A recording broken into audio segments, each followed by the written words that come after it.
Hi there, I'm Mary Susie from Bead Me a Story. Thanks so much for joining me today. We're doing Jellybeans on Parade beaded bracelet.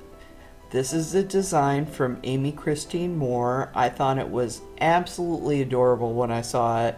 I asked her permission to teach this to you, and now here we are.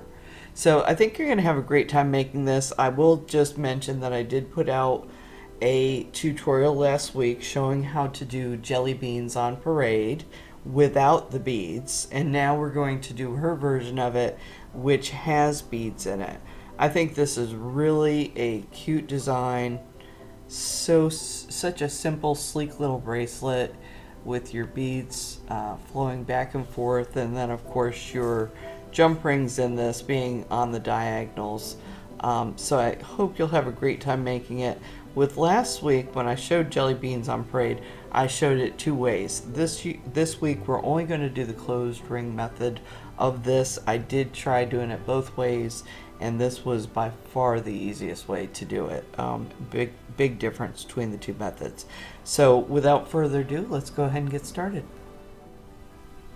Okay, so in order to start this weave, you can see that I've got two jump rings that are the same size, but they're two different colors. It's just easier to learn this way. You can use all one color if you want to. I think you will want to try this for the first time with two colors because it'll make it a lot easier to see what you're doing. Okay, so I've opened all of my color A jump rings, and I closed all my color B jump rings, and then I have my beads here. That's all we really need to create our rows with. So I've gone ahead and put my first two jump rings, which are 20 gauge 7/64. These could be 3/32, they could be 1/8, whatever you have handy. I just like using a smaller jump ring to attach the clasp with, and we are going to be working off the clasp. Okay, so each row is going to be made up of the same thing. The first jump ring is the one that's going to have the bead on it. The second jump ring is my closed jump ring, color B, and then my third jump ring is back to a color A that's just open, and it's going to have no bead on it.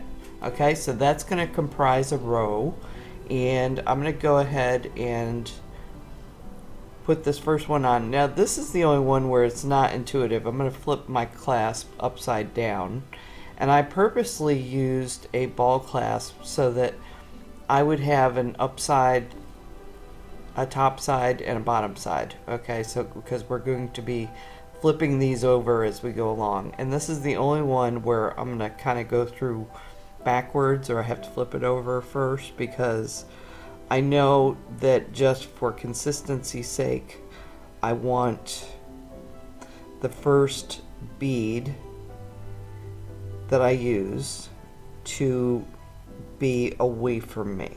Okay, and that's just so that this first row that I show you, it's easier to show you direction on it. Okay, so I just took my jump ring with the bead, I attached it to these two jump rings that are attached to the clasp, and then I picked up one of my closed jump rings, B, here. Now to finish this row, as I said, my bead is away from me. So I want to make sure that when I do this very first row that the bead is on top of the work, okay, which isn't real noticeable because we're just getting started. But I know that's the case because as I pass through here, see how the bead is away from me as opposed to being on this side of this jump ring? So that's away from me, and then I've got my vertical, which was my closed jump ring, in between, and then I'm applying the new jump ring. So what I need to do is I want to give this a little bit of slack, and I'm going to be bringing this new jump ring up through these 20 gauge 7/64 jump rings that attach to the clasp. So I'm going to pass through these two beads. Now in order to do that, I also want this to pass behind the jump ring with the bead in this row, and then come back up through these. Okay, so I let my jump ring spin a little bit counterclockwise in order to get it up through these two jump rings. Okay, and then I'm going to close and my first row will be complete.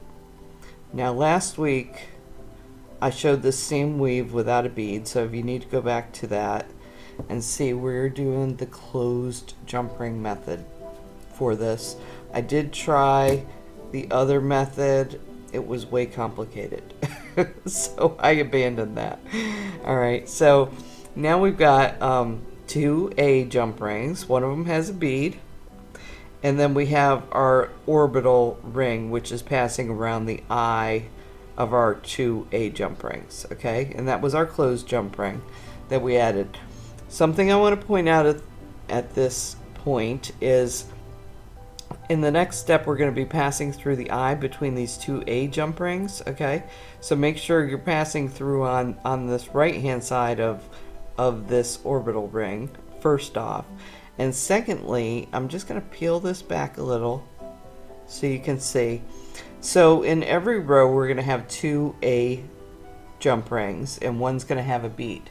And I just want you to notice that the bead is on the jump ring that is sitting kind of on top of the other jump ring. And the bead is also sitting towards the center of the work.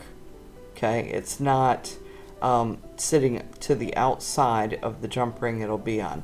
Okay, so let me jump into the next row and then hopefully you can get a little bit better idea of what I'm getting at with some of these things I'm telling you. Okay, so here is our jump ring with bead. Okay, so we're going to pick up our jump ring, pick up the bead. Okay, now in every row that I do, I like to pass through on the top of the work. Okay, so my bead's sitting on top of the work. See, if I turned it over, the bead is on the bottom. So that's what I mean by top and bottom.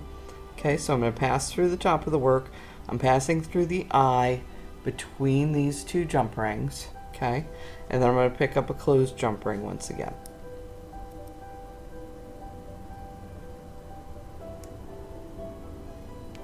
Okay, now as I stretch this out, you'll see that how this jump ring is leaning, the bead is towards me. It's towards my body.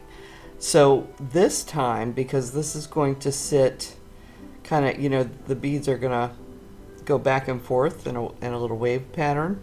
So because I want to make sure to be able to get through everything properly in the same way I did it in the last row, what I'm going to do before I pass through this closed jump ring here is I'm going to flip the work over. Okay, so see how now the beads are on the bottom side? And that will get this jump ring here in the right orientation for me so that this row, doing this row is probably easier than the first row that I did. Okay, so I'm going to pass through. And when I hold this up, you can see that the bead is away from my body. And then I have my closed ring, which is sitting vertically. And then I have the new jump ring that I'm adding, which is still open. Now I want to come back over here through this same hole, which is the eye between these first 2 A jump rings. I'm going to be passing through that hole, and I'm going to do it the same way, but this time, because my work is upside down, I'm passing on top of this jump ring. Okay, when I did it in the first row, it was passing underneath the jump ring with the bead. Okay, so I'm just going to go ahead and do this. Okay, and see how we pass right through there. So it's passing through parallel to the other jump ring that has the bead on it. Okay, and when I close, I'm going to lay my work back down face up. Okay, so now my beads are on top. And you will be able to see, this is still a little wonky because we're just getting started. Okay, but you will be able to see that this bead is now going to be sitting towards me. I've got my orbital ring, and then where I go through these 2 rings to start the next row, it's a little hard to see here, but here's my eye that's between the 2 jump rings, the 2A jump rings. Okay, so let's pull out another row again. Now we're back to this row is going to be just like the first row, and you'll be able to see it more clearly this time because of course we're not dealing with a clasp and starting jump rings and all those things. Okay, so I'm going to take my jump ring, I'll pick up my bead, I'm going to pass through the eye, okay, right here through the eye or the overlap of those 2A jump rings of the previous row. You notice I am not passing through this closed jump ring, the blue, okay, and then I'm going to pick up a new closed jump ring, B.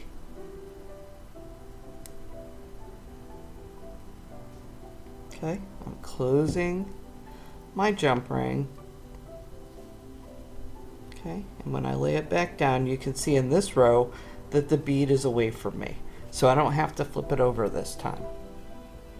Everything's where I want it to be. Okay, so then I'm going to pass through this closed jump ring, the jump ring B, and you can see that's sitting vertical. The bead is away from me. I'm good to go. So once again, I want to pass through the eye that's between this previous row. But in order to do that, I'll be passing behind the work, okay? And there we go. And I think, before I close this, okay, so this is a great example. So my bead accidentally slipped down. This was what made this a little bit difficult to learn this weave and figure out. I knew what it was supposed to do, but of course the beads can occasionally slip around. So before I could come up with a hard set way to show you to do this, you know, those beads are gonna occasionally slip around while I'm working, and you need to pay attention to that so that you don't close before it's in the right position. So I knew it was in the wrong position because it wasn't sitting on top. This jump ring was behind it instead of being in front of it.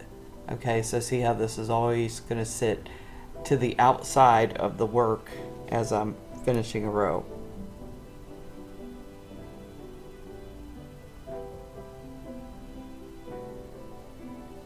Okay, and then I close my jump ring. And then once I flip this up into place, so see how I've got a high bead, a low bead, and a high bead. Okay, and here's my orbital ring right here, or my vertical sitting B ring here. I'm going to start a new row. Okay, and this time, once again, we're going to be working on the back side. Okay, but not yet. First, we're going to start this new row with our jump ring and bead. Okay, we're going to pass through the eye that's between these two jump rings. Okay, pick up our closed ring, close the jump ring. Okay, and then now I know, see how the bead is towards me? That's how I know I want to flip this over. I always want the bead to be away from me. And then this way I don't really have to think about what direction I'm putting this jump ring through. It's always going to be correct. Okay, so I can see my bead is away from me. I have my B jump ring sitting vertically when I pull this taut, and then I have my new jump ring that's being added, and that jump ring is going to come back over here. This can be a little bit fiddly, and I'm going to pass through these two jump rings.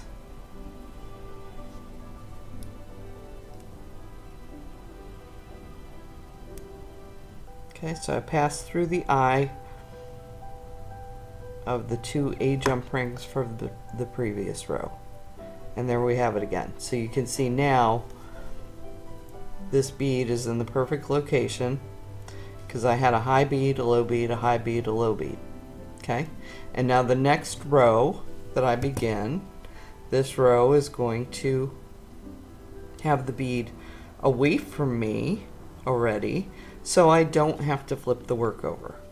Okay, and then the next row, it'll be towards me, so I will have to flip it over.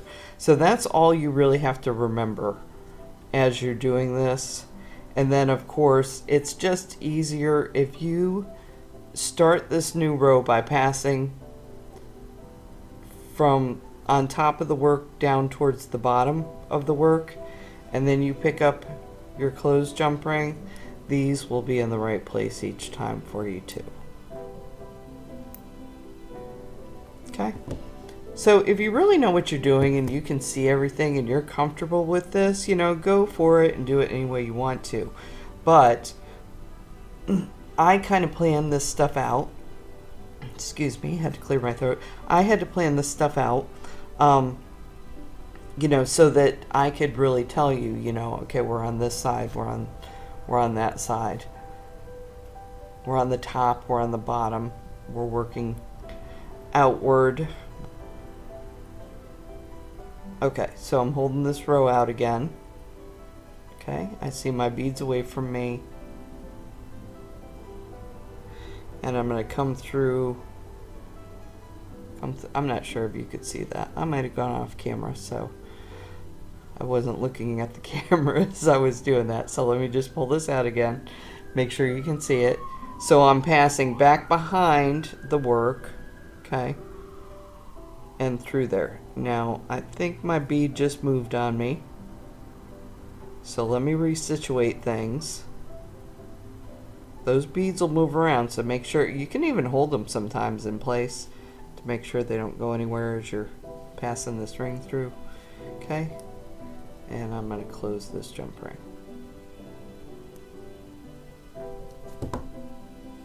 Alright, and there we go again. Okay, so you're just going to keep doing this whole, you know, making sure each time you finish up a row that the bead is away from you. You pass through the eye from the previous row, and that is about all you need to worry about.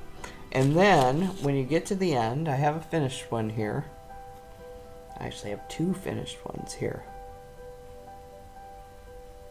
Okay, so I will just point that out too. So you just saw me, so this is a ball and socket clasp. This is what comes in my kit of this.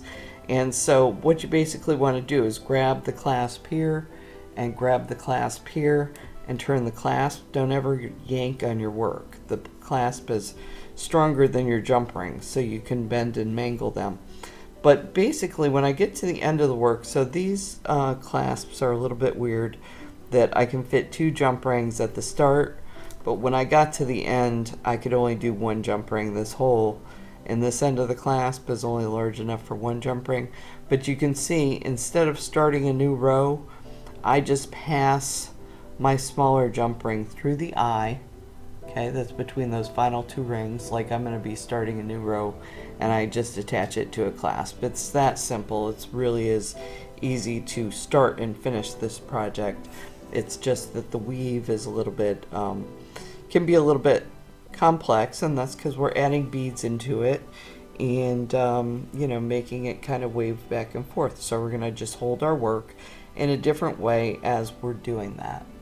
Okay, so I hope that has been enough rows for you to really understand how to do this.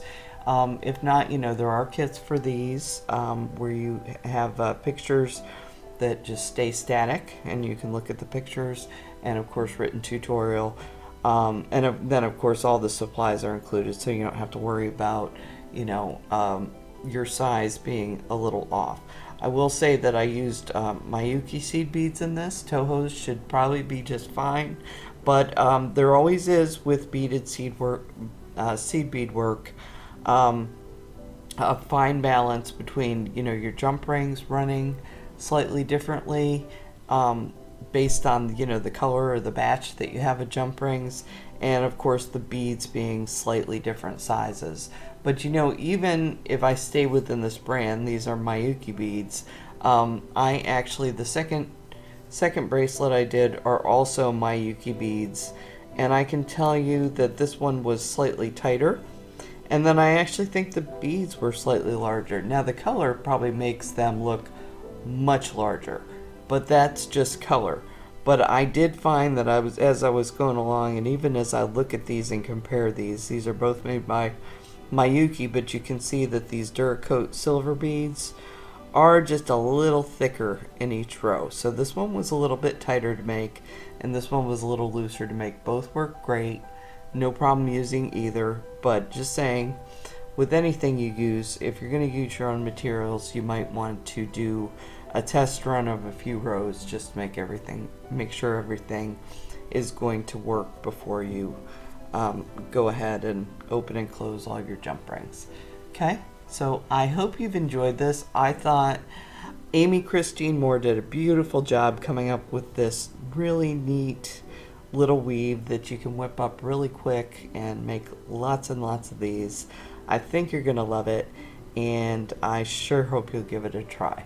Thanks so much for joining me today, and I'll see you next time.